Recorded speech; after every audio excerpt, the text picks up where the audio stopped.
سبيل الدموع سبيل مريح تنهدى يا صاحي كي تستريح وبث السلام عليكم ورحمة الله وبركاته.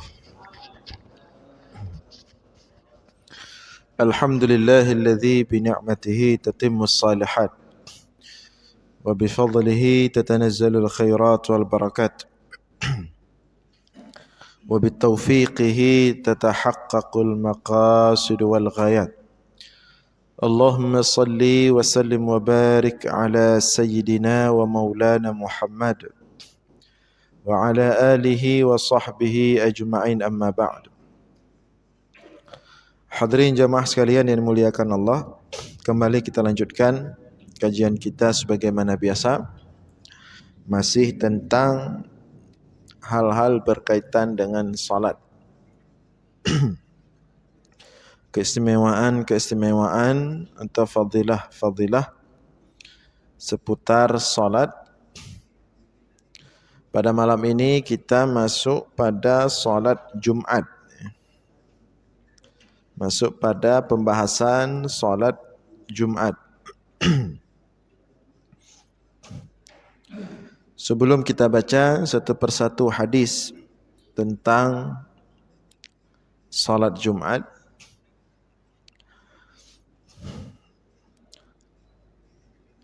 kita ulang kaji sedikit tentang keutamaan, keistimewaan hari Jumat. Hari Jumat adalah hari paling bagus yang Allah ciptakan dibandingkan hari-hari yang lain. Semua hari adalah ciptaan Allah, namun yang paling istimewa daripada semua hari-hari itu adalah hari Jumat. Hal tersebut sebagaimana Rasulullah sampaikan dalam sebuah hadis, Sayyidul Ayyam Yaumul Jum'ah. Pemimpin seluruh hari-hari atau raja seluruh hari-hari adalah hari Jumat. Wa Sayyidus Syuhur Ramadan. Sebagaimana raja semua bulan-bulan, pemimpin semua bulan-bulan adalah bulan Ramadan. Jadi kalau pemimpin bulan adalah bulan Ramadan, maka pemimpin hari adalah hari Jumat. Pada hari Jumat, Allah ciptakan manusia. Setelah 6 hari, Allah ciptakan seluruh langit dan bumi beserta seluruh isinya. Maka pada hari Jumat kemudian Allah ciptakan manusia pada waktu asar. Setelah asar, Allah ciptakan manusia pada hari Jumat. Kemudian hari Jumat juga merupakan hari yang akan terjadi kiamat. Jadi kiamat itu terjadi pada hari Jumat. Cuman kita tidak tahu Jumat yang mana ya. Yang pasti hari Jumat. Sehingga sebagian ulama kita, khususnya di Indonesia, itu membuat bacaan Yasin pada malam Jumat di pesantren-pesantren misalnya. Itu salah satunya, satu tujuannya adalah kalau esoknya itu adalah kiamat, maka kita telah menutup malam dalam hidup kita dengan membaca Al-Quran, yaitu surah Yasin. Meskipun Rasulullah sallallahu alaihi wasallam sendiri menganjurkan sunat kita baca pada malam Jumat atau hari Jumat surah Al-Kahfi. Surah Al-Kahfi. Tapi kalaupun tidak mau dibaca surah Al-Kahfi, bisa dibaca surah Yasin. Nah, hari Jumat ini hari yang sangat istimewa.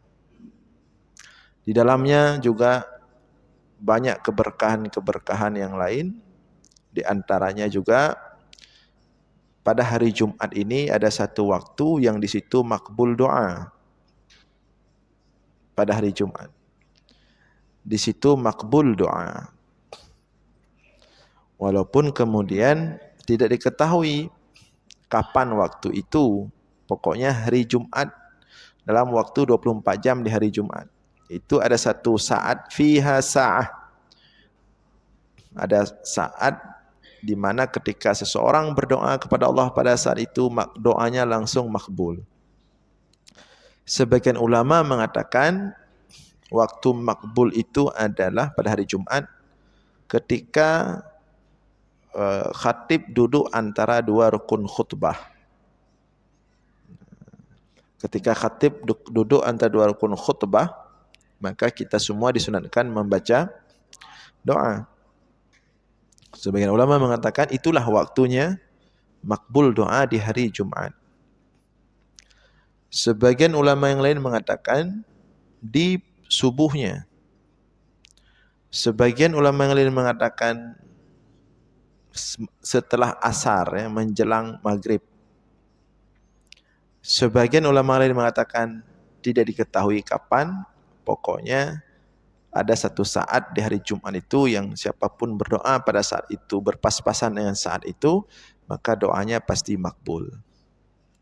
Sehingga cara agar kita mendapatkan saat itu adalah ketika hari Jumat banyak-banyak berdoa.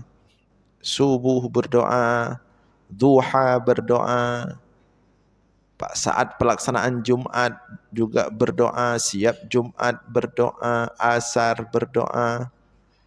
Mudah-mudahan tidak dapat setiap Jumat, ketemulah satu Jumat yang doa kita itu pas atau berpas-pasan dengan waktu makbul doa. Maka pasti langsung dikabulkan oleh Allah Subhanahu wa ta'ala. Jadi banyak sekali keberkahan, limpahan rahmat Allah di hari Jumat. Meskipun tidak dibolehkan mengkhususkan satu ibadah khusus di hari Jumat, tapi secara umum hari Jumat itu disuruh banyak-banyak beribadah. Di antara ibadah yang disuruh oleh Rasulullah langsung untuk kita perbanyak di hari Jumat dibandingkan hari yang lain adalah banyak-banyak berselawat kepada Nabi Muhammad sallallahu alaihi wasallam di hari Jumat. Al-Jum'atu sayyidul ayyam fa'akthiru fiha minas salati alayya.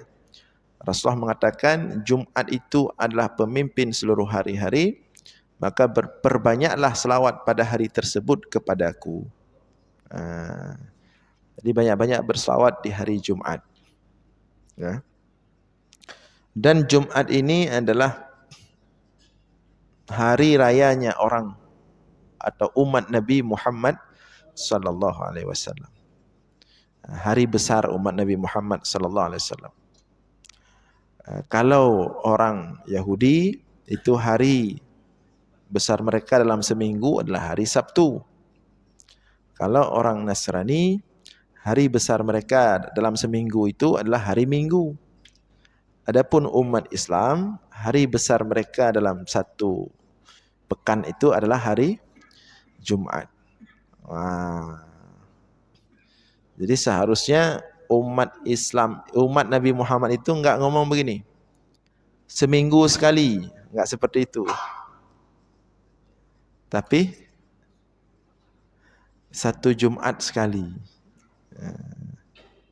Kalau orang Aceh ngomong 3 Jumat 3. Tidak seminggu 3. Kalau seminggu 3 berarti patokan kita punya orang lain. Atau 3 Sabtu 3 punya orang lain. Kita seharusnya 3 Jumat 3. Patokan kita, hari besar kita dalam satu Jumat itu adalah hari Jumat.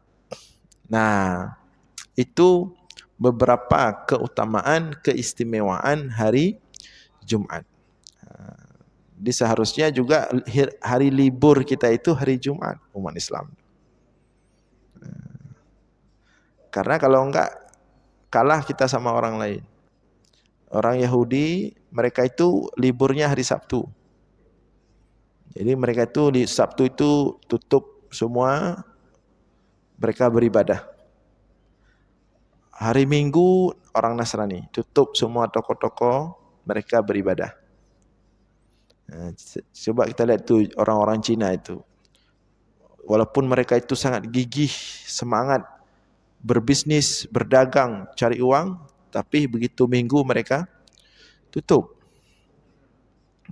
Kita lakunya biasa-biasa aja, tapi Jumat tetap buka. Cuman ya karena sudah menjadi peraturan secara negara nasional bahwa hari Minggu kita tanggal merah ya. Jadi terbawalah kita juga ikut-ikutan hari Minggu. Kemudian ya, ini tadi keistimewaan hari Jumat. Kemudian pelaksanaan Jumat. Jadi puncak kemuliaan hari Jumat itu adalah pelaksanaan ibadah Jumat. Karena di dalamnya ada pelaksanaan ibadah Jumat.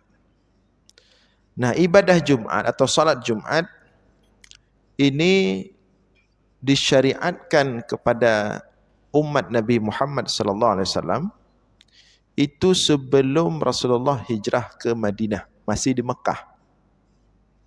Jadi masih di Mekah, Rasulullah belum hijrah ke Madinah, turunlah ibadah salat Jumat. Sehingga yang pertama melakukan salat Jumat itu bukan Rasulullah. Karena Rasulullah masih di Mekah. Di Mekah itu tidak boleh salat jamaah. Tidak bisa sama orang-orang kafir, sama orang musyrik itu tidak boleh. Jadi begitu turun syariat salat Jumat, Rasulullah tulis surat, mengirim surat tersebut ke sahabat Rasulullah yang berada di Madinah untuk didirikan salat Jumat.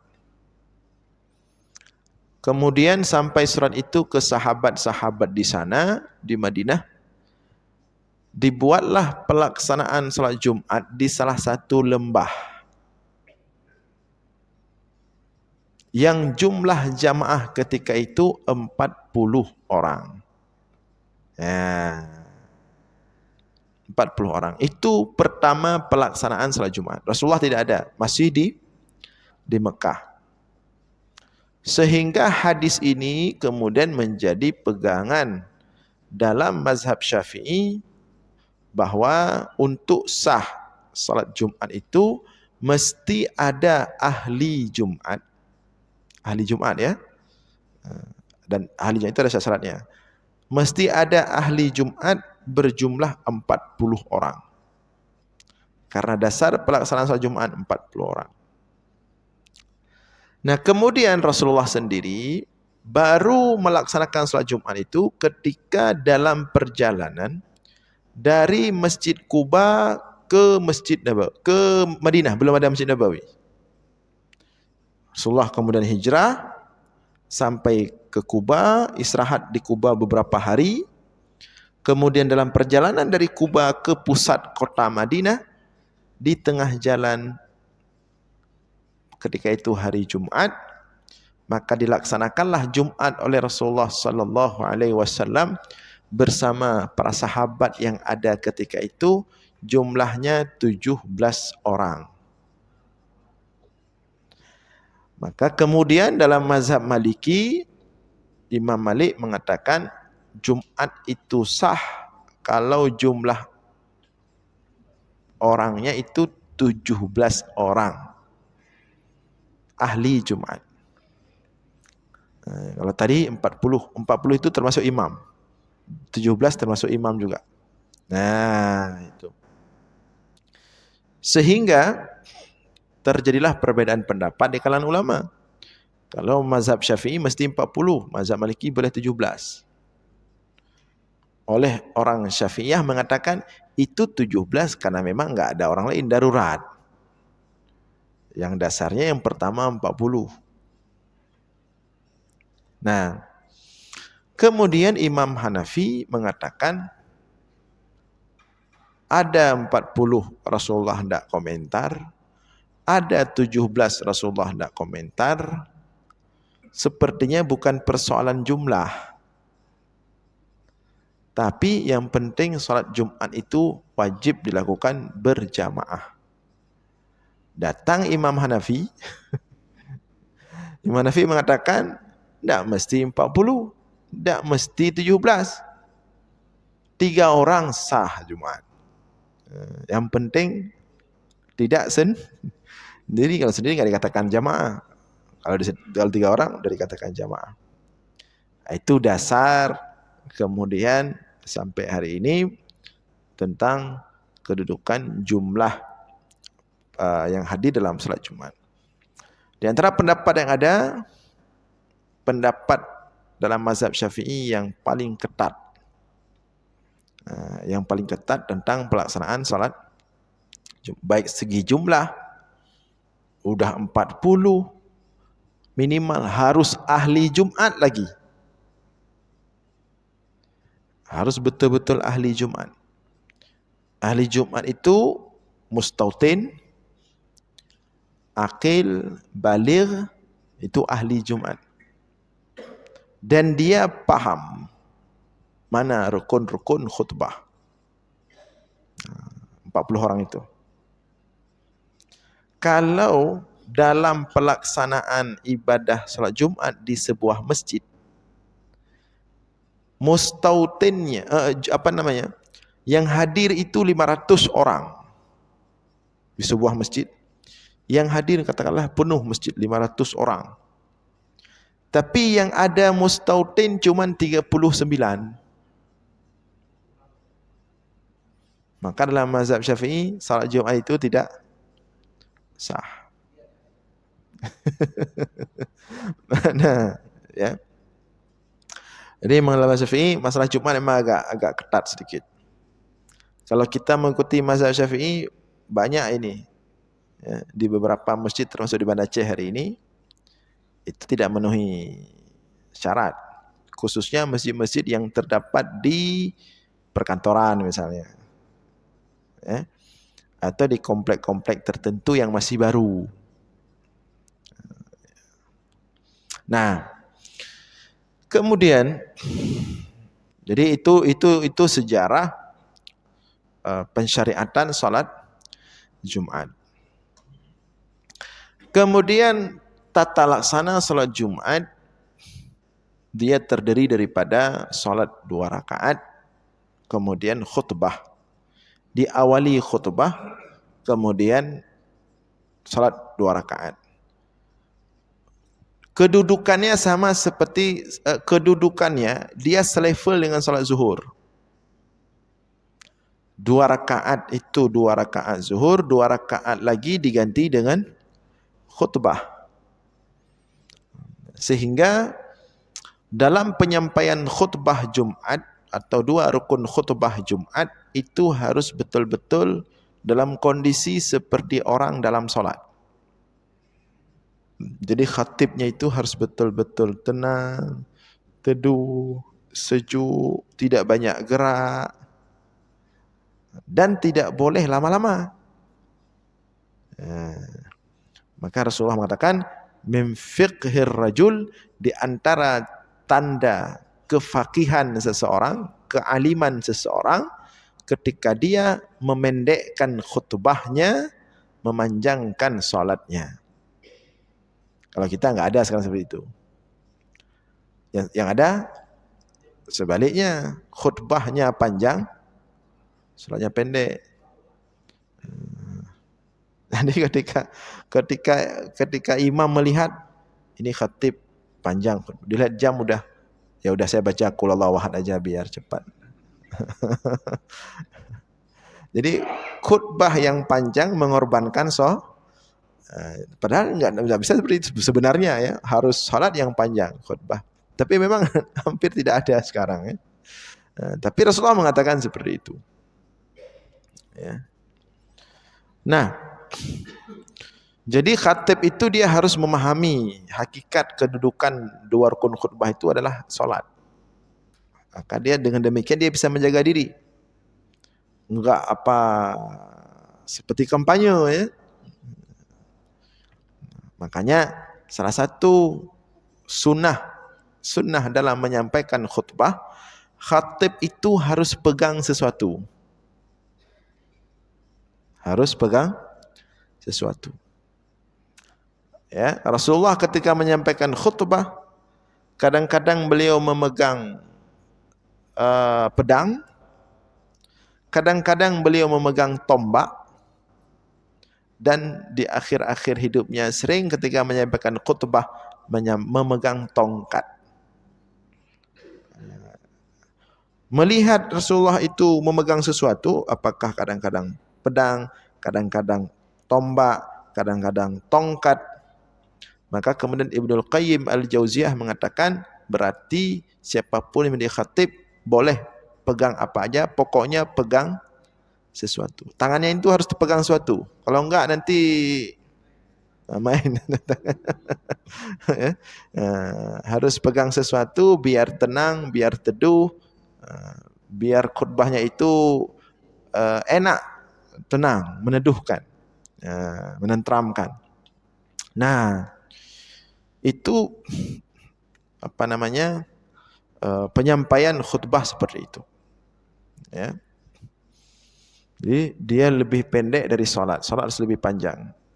Kemudian dalam penyampaian khutbah seharusnya antara yang menyampaikan khutbah yang menjadi imam itu mesti satu. Tidak beda. Siapa yang menjadi khatib dialah yang jadi imam. Itu dasar pensyariatannya.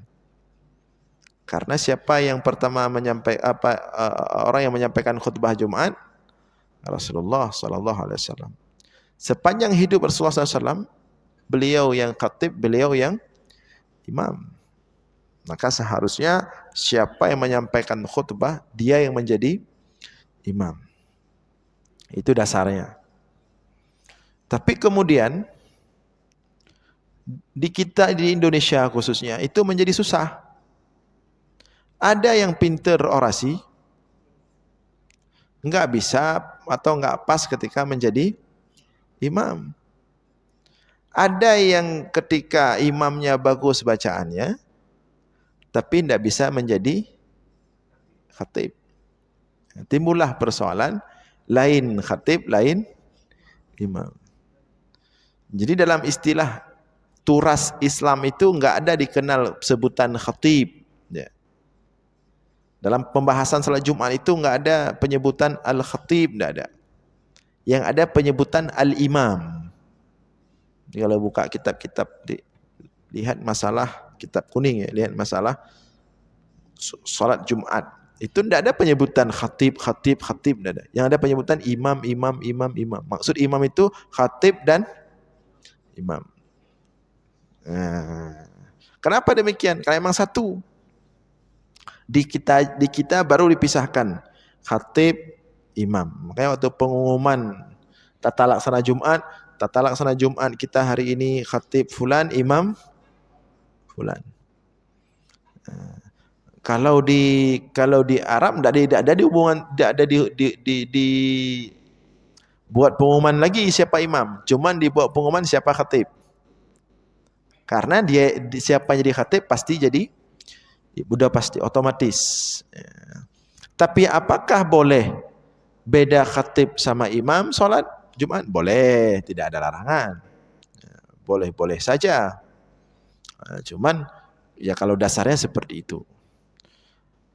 Maka dari itu, kalau memang khatib yang diundang itu dipandang dia juga bisa menjadi imam, maka lebih bagus buatlah dia sebagai khatib sekaligus sebagai imam.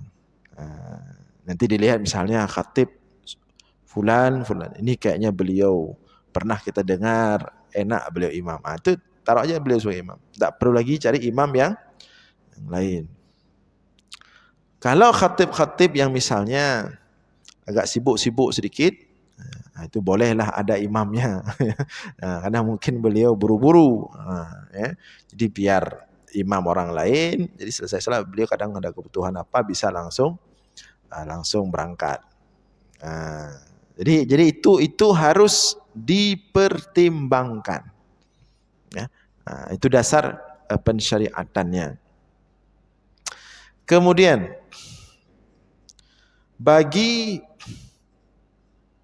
yang mendengarkan khutbah Jumat, tadi bagi khatib, bagi imam, bagi yang mendengarkan khutbah Jumat, hendaklah khutbah Jumat itu disimak baik-baik. Jangan melakukan ibadah apapun selain mendengarkan khutbah ketika khatib menyampaikan khutbah. Walaupun itu zikir, walaupun itu baca Al-Quran. Imam Nawawi dalam kitab Al-Azkar mengatakan makruh ketika khatib menyampaikan khutbah ada jamaah zikir, baca Al-Quran, makruh. Karena maqasid tujuan utama pelaksanaan Jumat itu agar jamaah bisa mendengarkan khutbah. Makanya kalau orang datang masuk masjid, muazzin lagi azan, itu tidak usah tunggu, langsung salat sunat. Begitu masuk lagi azan, kita kadang tunggu azan, baru kita salat sunat qabliyah Jumat atau salat sunat tahiyat masjid. Tidak harus tunggu itu. Karena ada yang lebih penting dari itu. Apa itu? Mendengarkan khutbah. Jangan langsung salat sunat, cepat-cepat, jangan boleh lama-lama, duduk fokus dengar khutbah. Jadi kalau zikir saja dimakruhkan ketika sedang mendengar khutbah Jumat. Kalau baca Al-Quran saja dimakruhkan ketika mendengar khutbah Jumat. Apalagi tidur. Ya, apalagi tidur. Apalagi tidur. Jadi itu boleh. Kalau misalnya ada orang kan kalau pergi jauh bawa mobil biasanya biar enggak ngantuk dia minum apa itu? Walaupun bahaya bagi kesehatannya. Misalnya apa? Kratindeng misalnya. Itu boleh pakai untuk Jumat itu biar enggak ngantuk.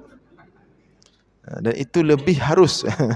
Jadi bagi yang memang ngantuk, mungkin apa capek mungkin. Itu boleh ditopang matanya itu pakai kratindeng ya. Agar dapat maqasid Jumat itu. Tujuan utama Jumat itu khutbah. Maka khutbah itu harus betul-betul berisi menyentuh masalah umat dan memberikan manfaat untuk umat. Khutbah itu enggak boleh asal ada. Betul-betul harus berisi. Enggak boleh asal ada khutbah itu. Dan ini perlu disampaikan kepada sebagian instansi. Ada yang menganggap khutbah itu yang penting sudah dibaca, sudah selesai. Tidak bisa itu. Karena khutbah Jumat itu tujuan utama Jumat. Imam Syekh Abdullah Siddiq Al-Ghumari dalam kitabnya itu Hukmu Salatil Jum'ah Khalfal Midya', beliau mengatakan maqasid utama salat Jumat, khutbah Jumat itu sendiri wajib didengar. Artinya di sini setiap muslim harus dipastikan dia mendapatkan nasihat satu Jumat di mana itu? Di khutbah Jumat. Wajib dia dengar. Enggak boleh muslim itu enggak ada nasihat. Paling kurang waktu Jumat. Walaupun dia enggak ikut pengajian apa malam apa pagi, okey, itu sunat. Tapi paling kurang dia dalam satu Jumat, dalam 7 hari setiap Jumat itu, dia harus dengar nasihat. Paling kurang dari khutbah Jumat. Makanya kalau ada orang udah enggak mau pergi ngaji, Jumat pun enggak datang. Maka Rasulullah ancam orang tersebut, dia tidak terselamatkan daripada kemunafikan. Allah stempel pada dirinya itu kemunafikan. Barang siapa yang meninggalkan Jumat 3 kali berturut-turut, maka dia tidak aman daripada kemunafikan. Karena kita manusia ini harus dapat nasihat. Baik kalau tidak dapat sehari-hari karena sibuk sekali, paling kurang diwajibkan menghadiri Jumat. Tapi kalau Jumat pun enggak hadir, dari mana dia mau dapat nasihat? Ya, makanya orang yang enggak pergi Jumat itu rawan. Rawan dalam maksiat, rawan dalam perkara-perkara kemungkaran. Karena dia dianggap tidak aman daripada kemunafikan. Jadi bagi yang hadir Jumat harus memastikan bahwa mereka itu mendengar khutbah Jumat. Wabil khusus harus memastikan yang mana rukun-rukun khutbah yang dibaca oleh khatib. Begitu dia dibaca oleh khatib, alhamdulillahirabbil alamin, ini rukun pertama. Wassalatu wassalamu, ini rukun kedua. Ayyuhan nas ittaqullah, ini rukun ketiga, wasiat. Begitu dia baca Bismillahirrahmanirrahim, dia baca Al-Quran, ini rukun berikutnya, ayat Al-Quran. Dia harus memastikan itu. Tapi kalau ngantuk, bagaimana dia pastikan itu? Apalagi kalau ngantuknya itu betul-betul hilang. Ada yang itu betul-betul hilang itu. Sampai ada kejadian siapa cerita waktu itu. Hilang betul. Dikejutkan sama kawannya, solat. Bangun dia, langsung mau takbiratul ihram. Jadi saking hilang tidurnya. Tapi banyak sekali tidur Jumat itu enggak hilang. Cuman kayak kabur aja suara khatib, itu sering itu. Rata-rata enggak hilang sama sekali. Suara khatib terdengar, tapi sayup-sayup nuas namanya, ngantuk. Itu masih, kalau kondisi seperti itu antara ngantuk dengan tidak, artinya ngantuk tapi suara sayup-sayup terdengar, itu namanya nuas. Jadi kalaupun ini bergerak-gerak, mohon maaf pantatnya bergerak-gerak enggak menetap, itu insya-Allah enggak batal wudu. Tapi kalau hilang 100%, tidur memang pulas tidurnya, ada yang bersuara lagi ketika Jumat itu. Itu kalau terangkat, sedikit saja terangkat, memungkinkan untuk ini, maka wudunya batal. Ini bagaimana dia memastikan itu tidak batal. Nah, kemudian bagi yang menghadiri Jumat, hendaklah siapa yang pertama datang langsung duduk ke saf pertama. Siapa yang datang langsung ke depan, siapa datang langsung ke depan, siapa datang langsung ke depan. Karena ada perkara yang diharamkan pada hari Jumat dan itu terjadi. Apa itu? Takhattur riqab. Orang melangkah menyentuh orang lain, mengganggu orang lain. Dia melangkah kena sini, kena situ. Itu haram. Haram itu. Dan ancamannya berat. Takhattur riqab namanya. Umar bin Khattab hampir membunuh orang gara-gara itu. Udah datang telat, mendalimi orang lain, langsung main langkah terus, angkat kaki, kena ini orang. Tetapi itu terjadi kalau saf-saf depannya sudah tapi kalau safnya nggak beraturan, di belakang sana orang nggak melangkahi, di depan masih kosong. Ketika dia melangkah ke atas orang lain terganggu. Nah, ini orang, artinya begini, orang yang pertama datang tidak langsung ke saf-saf pertama, berarti dia telah ikut andil dalam terzalimi orang lain itu. Makanya yang pertama datang itu langsung ke depan. Dan orang yang paling depan itu paling dekat dengan malaikat. Karena hari Jumat itu ada malaikat. Dia mengabsen di depan. Siapa yang pertama datang, tulis, dapat pahala 1 onta. Siapa setelahnya 1 lembu, siapa setelahnya 1 kambing, siapa setelahnya 1 ayam, siapa setelahnya 1 telur ayam. Begitu khatib naik mimbar, maka malaikat tersebut tutup buku mendengar khutbah. Jadi siapa yang paling di depan ini paling dekat dengan malaikat. Tapi jangan tidur. Ini udah di depan, tidur, suara lagi. Di dekat khatib. Khatib serba salah. Khatib itu bingung, ini maksudnya apa, mau tegur saya, ini dia bersuara tidurnya. Udah waktunya berhenti, udah waktunya apa. Nah, ya. Makin ke depan makin bagus. Nah, makin ke depan makin bagus. Dan ketika khatib menyampaikan duduk antara 2 rukun khutbah, maka manfaatkan sebaik-baiknya waktu tersebut. Bisa jadi itulah waktu kita katakan tadi, makbul doa. Ketika khatib duduk, sebelum dia berdiri lagi untuk rukun khutbah yang kedua. Itu manfaatkan doa sebaik-baiknya. Doa inti. Dan khatib enggak baca doa di situ. Khatib duduk aja. Walaupun ada pendapat juga mengatakan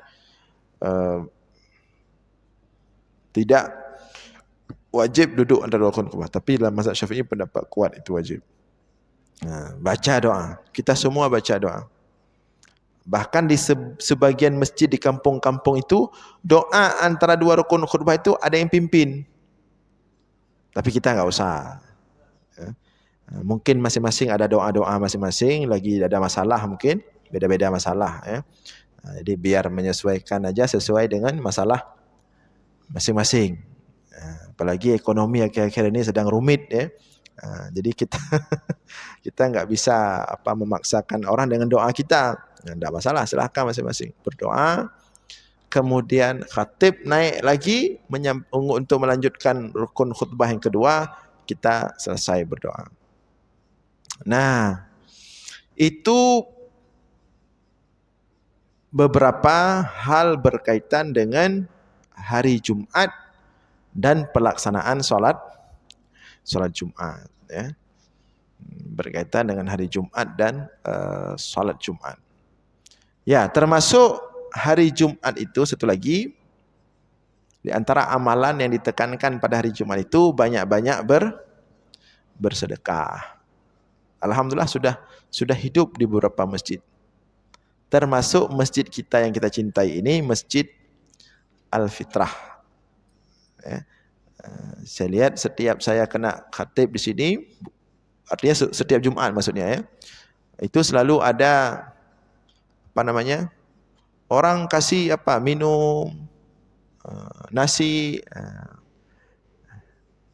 Tapi itu kulkas, ini udah ada lagi kulkas apa itu.